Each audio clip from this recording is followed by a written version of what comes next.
Hello বন্ধুরা, সবাই কেমন আছেন? আশা করি সবাই ভালো আছেন। তো আপনাদের মাঝে নিয়ে আসলাম ইভেন্ট কাউন্টার। তো ইভেন্ট কাউন্টার কি বা এটা কি কাজ তো জানবো। তো ইভেন্ট কাউন্টার হচ্ছে একটা ইলেকট্রনিক্স ডিভাইস। তো এই ডিভাইসের দ্বারা দেখা গেছে আমরা একটা কাউন্ট করতে পারি। যেমন আমরা একটা লাইটিং স্টার ব্যবহার করলাম, লাইটিং স্টারে দেখা গেছে কাজ হচ্ছে বজ্রপাত পড়লে ওই লাইটিং স্টারটা বজ্রপাতের এই এরিয়ার ভিতরে আপনার বজ্রপাতটা পড়বো না। তো বজ্রপাত পরে যে কয়বার পড়বো ওই কয়বার দেখা গেছে এইটা কাউন্ট করবে। দেখেন জিরো জিরো লেখা আছে সাইডে তিনটা, তো ওই যে কাউন্ট করবো। তো এটা হচ্ছে আপনার 150 এমপিয়ার আছে, 100 এমপিয়ার আছে। তো আমরা 150 এমপিয়ার লাগাইছি।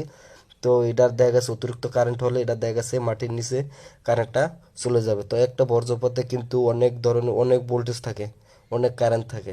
তো ওই ভোল্টেজটা দেখা গেছে আমরা সরাসরি মাটিতে নেওয়ার জন্য এই ইভেন্ট কাউন্টার ব্যবহার করা হয়েছে। আর এই আর্থিন ব্যবহার করা হয়েছে। তো এই লাইনটা গেছে আপনার এর আগে আমি একটা ভিডিও ছাড়ছি লাইটিং স্টারের। তো ওই লাইটিং স্টারে গেছে এই লাইনটা। তো এই ভিডিওটা দেখার দেখার পরে আমার ওই ভিডিওটা দেখবেন কিভাবে